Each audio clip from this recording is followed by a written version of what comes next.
بسم اللہ الرحمن الرحیم ایاک نعبد و ایاک نستعین۔ میرے پاکستانیوں، میں جو آج آپ سے بات کرنے لگا ہوں وہ کل ایک ISPR کی پریس کانفرنس ہوئی اور اس کے اندر انہوں نے ایک دو باتیں کہیں تو میں مجبور ہوں کہ میں آج اپنی قوم کے ساتھ بات کروں۔ جو انہوں نے بات کی کہ یہ پاکستان کے خلاف بغاوت اور اشارہ سارا تحریک انصاف کے اوپر کہ ہم نے بغاوت کی ہے، اور یہ کہ یہ پہلے سے پلان بن رہا تھا اس کا کہ ہم یہ پہلے سے ہی تیاری کر رہے تھے بغاوت کرنے کے لیے، اور یہ اپنی فوج کے خلاف یہ سارا یہ ہم نے کیا، اور جس طرح کی وہ بات کی گئی مجھے ایک بڑی تکلیف ہوئی اس کی۔ تو میں نے کہا کہ میں آج اپنی قوم کے سامنے ذرا 2-3 پوائنٹ رکھوں، کیونکہ جب ایسی بات کی جاتی ہے تو اس کا جواب دینا بڑا ضروری ہے۔ دیکھیں، اب یہ موقف آ گیا ISPR کا اور پاکستان کی اسٹیبلشمنٹ کا کہ تحریک انصاف نے بغاوت کی۔ اب یہ دوسرا بھی ایک موقف ہے، یہ ہمارا بھی موقف ہے، یہ میرا موقف ہے، میری پارٹی کا موقف ہے کہ ہمارے خلاف پوری کانسپریسی کی گئی، ہماری گورنمنٹ گرائی گئی، جبکہ پاکستان کی تاریخ میں 2 سالوں میں آخری ہمارے 2 سالوں میں بہترین معیشت اوپر جا رہی تھی۔ آپ اگر اکنامک انڈیکیٹرز دیکھ لیں اور پاکستان اکنامک سروے پڑھ لیں تو وہ ان کی حکومت کا بھی پڑھ لیں جو ان کے دور میں شائع ہوا ہے، تو آپ کو یہ پتہ چلے گا کہ 17 سال کے بعد بہترین اکنامک پرفارمنس تھی، اور 17 سال پہلے اس لیے تھی کہ امریکی ڈالرز آ رہے تھے، ہم امریکہ کی وار آن ٹیرر لڑ رہے تھے۔ یہ امریکی ڈالرز آنے کے بغیر باوجود یہ اکانومی بڑھ رہی تھی، انڈسٹری بڑھ رہی تھی، ریکارڈ گروتھ ہو رہی تھی، اور اس کے باوجود کہ 2 سال کرونا میں ساری دنیا میں ایک بہت بڑا زوال آیا ہوا تھا، اس کے باوجود اللہ کا کرم کہ ہم نے اپنی معیشت کو بھی بچایا، ہم نے اپنے لوگوں کو بھی بچایا۔ دنیا نے اکنالج کیا کہ پاکستان نے جو قدم اٹھائے کووڈ-19 میں وہ دنیا میں مثال تھے۔ ایک امریکی ایک اکانومسٹ جو کام کرتا تھا ڈونلڈ ٹرمپ میں، اس نے کہا کہ اگر امریکہ پاکستان کی مثال لے لیتا تو کتنے 10 کھرب ڈالر بچا سکتا تھا۔ تو اس گورنمنٹ کو گرایا گیا ایک سازش کے تحت، تو یہ ہم کہہ رہے ہیں کہ ملک سے غداری ہوئی۔ اس کے بعد 25 مئی کو ہمارے ساتھ جو ہوا، کسی پولیٹیکل پارٹی سے ایسا نہیں ہوا کہ وہ لانگ مارچ کر رہی ہے اور 2 دن پہلے گھروں میں گھس کے اٹھائے جا رہے ہیں لوگ، کتنے ہزار گھروں میں پولیس گھسی رات کے صبح کے 3 بجے۔ یہ پہلی دفعہ کسی پارٹی سے ایسے ہوا۔ 3 لانگ مارچز میرے خلاف ہوئی، بتائیں ایک بھی FIR کٹی؟ ایک دفعہ ہم نے کسی کو روکا؟ کسی کے اوپر ٹیئر گیسنگ ہوئی؟ اور ہمارے اوپر پورا ایک اٹیک آیا، ہمارے بنیادی حقوق فنڈامنٹل رائٹس کی وائلیشنز ہوئی، اور ہمارے اوپر ہی پرچے کٹ گئے۔ میں نے تب 26 کی صبح کو اپنے دھرنا کال آف کیا، کیونکہ مجھے پتا تھا انتشار کی طرف جا رہا ہے۔ جو پارٹی الیکشن چاہتی ہے وہ انتشار تو نہیں چاہتی۔ تو اس کے بعد ہمارے اوپر یہ نہیں ہوا کہ سستیاں کم ہوئیں۔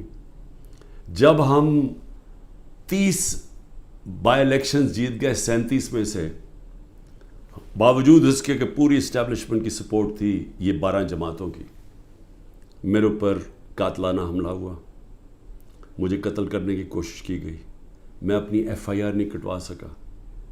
یہ بھی سازش تھی، کیونکہ وہ طاقتور لوگ بیٹھے ہوئے تھے، میں کچھ نہیں کر سکا۔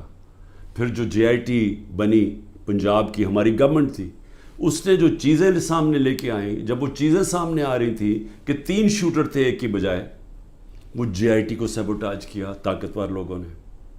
سازش تھی، کیوں نہیں ان JIT کو چلنے دیا۔ اس کے بعد ہمارے اوپر میرے گھر پہ حملہ ہوتا ہے۔ ہم ایشورٹی بانڈ جب دے رہا تھا میں کہ جناب میں وہاں 18 مارچ کو اسلام آباد کے جوڈیشل کمپلیکس میں جاؤں گا، کوئی قانونی جواز نہیں تھا میرے گھر پہ، 24 گھنٹے حملہ کیا، اور وہ ایشورٹی بانڈ بھی نہ لے پولیس، کیونکہ انہوں نے مجھے اغوا کرنا تھا یہاں سے۔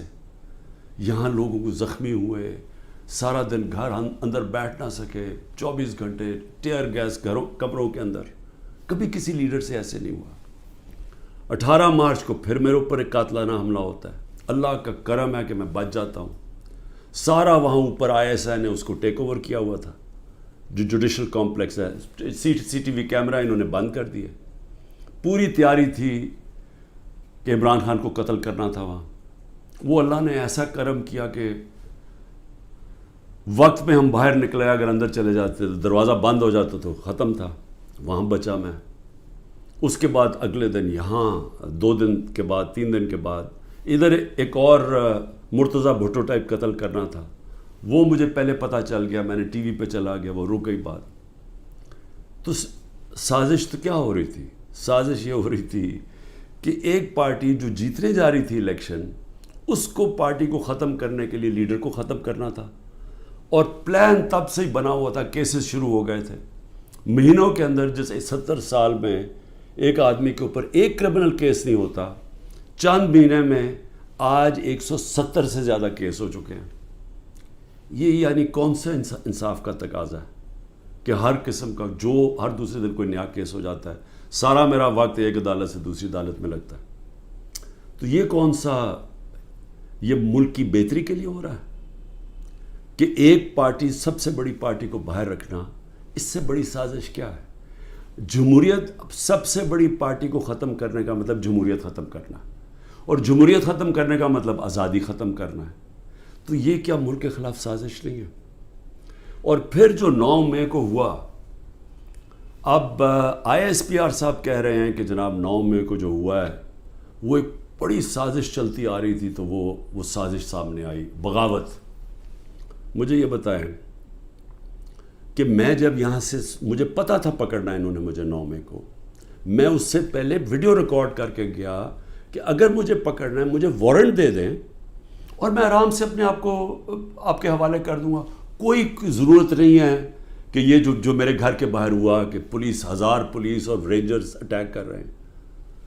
سب کے سامنے جو ہوا کہ رینجرز بھی نہیں بلکہ وہ کمانڈوز تھے، انہوں نے اٹیک کیا، شیشے توڑے. عملہ جو بیٹھا ہوا تھا رجسٹری آفس کا اسلام آباد ہائی کورٹ، اس کو مارا، وکیلوں کو مارا. مجھے لگا ڈنڈا، مجھے اس طرح لے کے گئے جس طرح کوئی دہشت گرد ہے. غیر قانونی طور پہ مجھے پکڑا. کیا یہ بھی سازش کا حصہ تھا؟ کیونکہ اس کی وجہ سے اشتعال آنا تھا لوگوں کو. اور ہمارا موقف یہ ہے کہ اس کو استعمال کر کے ایک پورا کریک ڈاؤن کیا گیا جو پہلے سے پلان تھا. ہو ہی نہیں سکتا کہ 2 دنوں کے اندر آپ 10,000 لوگوں کو جیلوں میں ڈال دیں پکڑ کے، جب سے پہلے سے پلان نہیں بنا ہوا تھا. اور اس کے بعد جو بھی چیزیں ہو رہی ہیں کہ جو PTI کا ہے اس کو پکڑ لیتے ہیں، جیلوں میں ڈال دیتے ہیں، بری طرح رکھا جا رہا ہے، تشدد کیا جا رہا ہے، کسٹوڈیل ٹارچر کی جا رہی ہے. اور جو ہاتھ کھڑا کر کے کہتا ہے جی میں تحریک انصاف چھوڑ رہا ہوں، سب کچھ معاف. تو میرا اب سوال یہ ہے کہ ISPR کا یہ موقف ہے کہ فوج کے خلاف بغاوت ہے. ہمارا یہ موقف ہے کہ یہ ہمارے خلاف پوری سازش ہوئی پارٹی کو ختم کرنے کی، تاکہ وہ الیکشن نہ لڑ سکے اور عمران خان کو الیکشن سے باہر کیا جائے. یہ 170 کیسز اس لیے کہ کسی طرح ڈسکوالیفائی کرو یا جیل میں ڈالو. اور یہ ملٹری کورٹس بھی میری نظر میں اس لیے ہیں کیونکہ سول کورٹس کے اندر یہ جو سارے کیسز ہیں یہ کبھی چل سکتے ہی نہیں ہیں کیونکہ بوگس کیسز ہیں. تو اس لیے ملٹری کورٹس بنائے جا رہے ہیں تاکہ اس میں عمران خان کو سزا دی جائے، تاکہ وہ الیکشن سے باہر ہو جائے. تو میں آج اپنی ملٹری اسٹیبلشمنٹ کو کہنا چاہتا ہوں کہ دیکھیں، انصاف کا تقاضا تو یہ ہے کہ ISPR نے تو فیصلہ کر کے ہمیں دے دیا، اور جو بھی بیان آتے ہیں اسٹیبلشمنٹ سے اس سے واضح ہوتا ہے کہ ہم ہی بغاوت کر رہے ہیں، PTI اور عمران خان. آپ نے تو اپنا مائنڈ دے دیا ہے. تو اب سوال یہ ہے کہ آپ ملٹری کورٹس میں اب کیسے فیصلہ کر سکتے ہیں؟ کیونکہ جج، جوری اور ایکسیکیوشن تو اب بن ہی نہیں سکتے. وہ تو انصاف ہوتا ہی نہیں ہے. انصاف تو وہ ہوتا ہے کہ میرا موقف ہے اور ایک اسٹیبلشمنٹ کا موقف ہے. بیچ میں تو کوئی جج بیٹھ کے فیصلہ کرتا ہے نا کہ کون ٹھیک کہہ رہا ہے. مجھے موقع دیا جائے، میں انشاءاللہ ثابت کروں گا. میرے پاس تو اب آہستہ آہستہ ثبوت آیا نا کہ یہ پورا پلان کر کے 9 مئی کو انتشار کیا گیا ہے. یہ جو جگہیں جلائی گئی ہیں یہ پلان ہوا تھا پہلے سے. یہ جو پکڑے تھے 10,000 لوگ یہ پہلے سے پلان بنا ہوا تھا. اور یہ پلان صرف ایک مقصد سے تھا کہ تحریک انصاف کو ختم کرنا ہے. یعنی جو کاٹا ڈالا ہوا تھا، جو بار بار مجھے ہمیں اسٹیبلشمنٹ بتاتی تھی، جو میرے ابھی بھی لوگوں کو ملتی ہے، تو ہمارے جو سارے لوگوں کو ملتی ہے ان کو ایک ہی کہ جی عمران خان کے اوپر کاٹا ڈل گیا ہے، آپ کسی اور پارٹی میں چلے جائیں، پی ٹی آئی کا کوئی مستقبل نہیں ہے. پہلے تو ان کی بزنسز بھی بند کرتے ہیں، گھر بھی توڑتے ہیں، سب کچھ، لیکن ساتھ پھر یہ مایوس بھی کر دیتے کہ جی عمران خان کا تو کوئی چانس ہی نہیں ہے. تو بڑے رسپیکٹفلی میں کہنا چاہتا ہوں کہ یہ عدالت میں کیس چلنا چاہیے اور اوپن ٹرائل ہونی چاہیے. میری ایک اور ریکویسٹ ہے، یہ ٹیلی وائز ہونی چاہیے ٹرائل، کیونکہ یہ ایک ملک کے خلاف اگر بغاوت ہے تو یہ کوئی چھوٹی چیز نہیں ہے. تو یہ چھپا کے نہیں ہونی چاہیے، پبلک میں ہونی چاہیے. سارے جو آپ کہتے ہیں کہ آپ کے پاس ثبوت ہیں آپ لے کے آئیں، جو میرے پاس ثبوت ہے وہ ہم لے کے آتے ہیں، قوم کے سامنے رکھیں. کیونکہ اگر اپنی فوج کے خلاف کوئی بغاوت کرتا ہے اس کو سزا ملنی چاہیے. میری طرح کا آدمی جو فیصلہ ساری باہر 20 سال باہر کمائی کی، سب کچھ بیچ کے آج میرا پاکستان میں، میرا ایک پیسہ پاکستان سے باہر نہیں ہے. تو مجھے اگر غدار کہا جا رہا ہے تو مجھے موقع ملنا چاہیے اپنے آپ کو بے قصور ثابت کرنے کا پبلکلی. اور دوسری طرف جن لوگوں کو آج اوپر بٹھایا گیا ہے، جو سارے آج دبئی بیٹھے ہیں، پاکستان کے فیصلے دبئی میں ہو رہے ہیں. مجھے یہ آج بتا دیں کہ کبھی سنا ہے نریندر مودی جا کے کسی اور ملک کے اندر اپنے وزیروں کو بٹھا کے فیصلے کر رہا ہے؟ کبھی سنا ہے کہ برطانیہ کا پرائم منسٹر جا کے یورپ میں بیٹھا ہوا، یا یورپین پرائم منسٹرز کہیں اور جا کے کر رہے ہیں؟ کبھی دنیا میں سنا ہی ہے؟ یہ ملک سے مذاق کیا ہو رہا ہے کہ جن لوگوں کا اسٹیک ہی پاکستان میں نہیں ہے، ان کی دبئی میں بڑی بڑی پراپرٹیز ہیں، لنڈن میں بڑی پراپرٹیز ہیں. اور یہ مجھے کس نے بتایا ہے؟ یہ ہماری ISI نے ہمیں بتایا ہے. یہ نیب کے جو پہلے چیئرمین تھے جنرل امجد، انہوں نے مجھے آج سے 20 سال پہلے 23 سال پہلے پوری بریفنگ دی کہ ان کی کتنی پراپرٹیز ہیں ملک سے باہر. یہ سارا وقت ہمیں کدھر سے انفارمیشن آتی تھی؟ کیونکہ ISI کے پاس انفارمیشن ہوتی تھی، ادھر سے ہمیں انفارمیشن ملتی تھی کہ ان کی کتنی پراپرٹیز باہر ہیں، انہوں نے کتنا پیسہ کیا، فلانی ڈیل سے کتنا پیسہ کمایا. وہ لوگ جو آج اربوں ڈالر کی باہر پراپرٹیز لے کے بیٹھے ہیں، جن لوگوں میں ایک کہتا ہے کہ نواز شریف کہتا ہے کہ ہندوستان کو کہ جی یہ پاکستانی فوج دہشت گردی کر رہی ہے ڈان لیکس میں، دوسری طرف واسع زرداری جا کے کہتا ہے امریکنوں کو کہ جی ایڈمرل منل کو، وہ حسین اکانی اس کا ایمبیسڈر کہتا ہے کہ ہمیں بچا لو پاکستانی فوج سے، امریکنوں کو کہتا ہے. وہ ٹھیک ہیں جن کے اربوں ڈالر باہر پڑے ہیں اور جو آج سارے مل کے، یعنی پاکستان میں انہیں کوئی جگہ نہیں ملی میٹنگ کے لیے، وہ باہر بیٹھے ہوئے سارے. اور عمران خان جو سب کچھ اپنا چھوڑ کے بیچ کے آج پاکستان ہے، وہ غدار بن گئے. مجھے یہ بتائیں، میں پرائم منسٹر 3.5 سال تھا، مجھے ایک بتائیں میں نے نجی دورہ کیا ہو، پرائیویٹ وزٹ کی ہو. میرے بچے انگلینڈ میں تھے، 2 دفعہ مجھے برطانیہ کے پرائم منسٹر نے آفر کی کہ لنڈن آؤ. میں کیوں نہیں گیا؟ کیونکہ میں جب کوئی باہر کا دورہ کرتا تھا پہلے میں دیکھتا تھا میرے ملک کو اس کا کیا فائدہ ہے. کیونکہ جب ایک پرائم منسٹر باہر دورہ کرتا ہے، پاکستان کے ڈالر خرچ ہوتے ہیں، ہمارا پیسہ خرچ ہوتا ہے، ہمارا مقروض ملک ہے. میں تو اپنے بچے تک نہیں گیا. نواز شریف 22 دفعہ نجی دورے کیے اس نے لنڈن کے جب وہ پرائم منسٹر تھا. آصف زرداری 50 دفعہ دبئی گیا جب وہ پریزیڈنٹ تھا، اور ملکوں کے علاوہ. تو آج مجھے تکلیف یہ ہے کہ یہ جو لوگ اوپر مسلط کیے ہیں، جو دبئی بیٹھ کے پاکستان کے فیصلے کر رہے ہیں، یہ محب وطن ہیں، اور میں اور میری جماعت ان کو غدار کہا جا رہا ہے. اس لیے اس کی اوپن ٹرائل کریں. یہ بیٹھے اس کو ٹی وی کے اوپر یہ ٹرائل آئے، مجھے موقع ملے بتانے کا قوم کو کہ ہمارے سے ہوا کیا کیا ہے، میرے سے کس طرح غداری کی گئی ہے، کس طرح میرے سے جھوٹ بولے گئے ہیں، کس طرح کمر میں چاقو مارا گیا ہے، اور آج پاکستان کو گھٹنے پہ پہنچا دیا ہے. آج ہم معاشی طور پہ بھی اس جگہ پہ پہنچ گئے ہیں کہ نریندر مودی کہتا ہے کہ اس کو پاکستان کو چھوڑ دو، یہ اپنے بوجھ میں ہی کر رہا ہے. آج یہ سٹیٹمنٹ آئی ہے, 14 مہینے پہلے اس طرح کی کسی کوئی سٹیٹمنٹ آئی تھی؟ ذرا صرف دیکھ لیں کہ پاکستان کا وقار کدھر تھا اور آج کدھر ہے پاکستان. جتنی انہوں نے خدمت کی امریکہ کی, یہ فورن منسٹر نے اچھی اچھی انگریزی بول کے اور پتہ نہیں اربوں روپے کے دورے کر کے, اور اوپر سے شہباز شریف سارا وقت دورے کر رہا ہے باہر.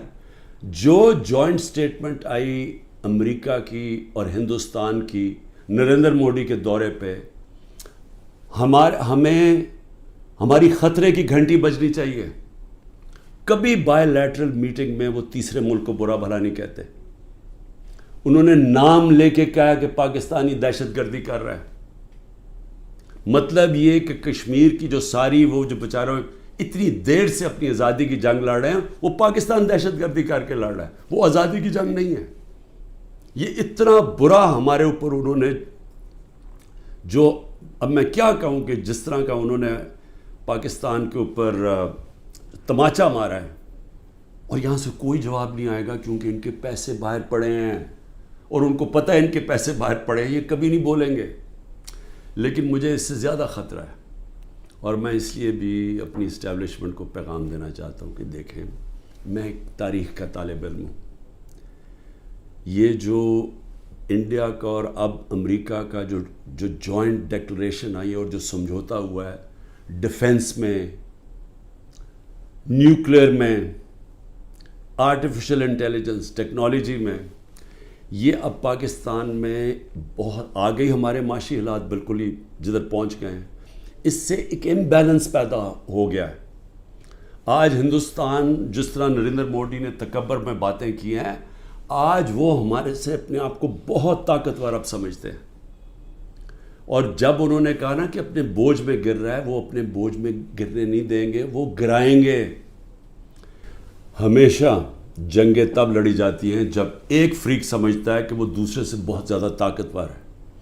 روس جب یوکرین میں گیا تو یوکرین کا نیوکلیئر پروگرام ختم ہو چکا تھا اور روس سمجھتا تھا ان سے بہت بڑا طاقتور ہے. امریکہ عراق میں اور افغانستان میں اس لیے گیا کہ وہ بہت طاقتور تھا ان سے. تو جب ہندوستان یہ سمجھنا شروع ہو گیا کہ وہ پاکستان سے بڑا طاقتور ہے, ہماری خطرے کی گھنٹی بجنی چاہیے. ملک کو متحد ہونا چاہیے. ملک کو آزاد رکھنے کے لیے قوم کو اکٹھا ہونا چاہیے. یہ نہیں ہونا چاہیے کہ ملک کی اسٹیبلشمنٹ ملک کی سب سے بڑی پارٹی کو ختم کرنے کی کوشش کرے. اس کا مطلب جو ملک کی اکثریت عوام ہے, جو ایک پارٹی کے ساتھ کھڑی ہے, اس کو اپنے خلاف کر لے. یہ ملک کو نقصان ہے. ہماری پھر سے اکانومی بیٹھ چکی ہے, ان کے پاس کوئی حل نہیں ہے. جو جس طرف ہم جا رہے ہیں, جو یہ کوشش کرنے جا رہے ہیں کہ کھچڑی پک جائے پولیٹیکل انجینئرنگ سے, وہ اور ملک کمزور ہونے والا ہے. میں اس لیے پھر سے کہتا ہوں کہ آخر میں اپنے جو فیصلہ کرنے والے لوگ ہیں, جو طاقتور لوگ ہیں, اس وقت پاکستان کو ایک ہی راستہ ہے, صاف اور شفاف الیکشن. لوگوں کو امید صرف تب آئے گی, امید ختم ہو چکی ہے. نوجوان جو چھوڑ کے ملک کو جا رہے ہیں, پروفیشنلز جو ملک کو چھوڑ کے جا رہے ہیں, جو غریب لوگ کشتیوں میں ڈوب رہے ہیں باہر ملک سے نکلنے کے لیے, ان کو امید چاہیے. اور کسی چیز سے امید نہیں آنے لگی سوائے ایک چیز سے, صاف اور شفاف الیکشن. پاکستان پائندہ باد.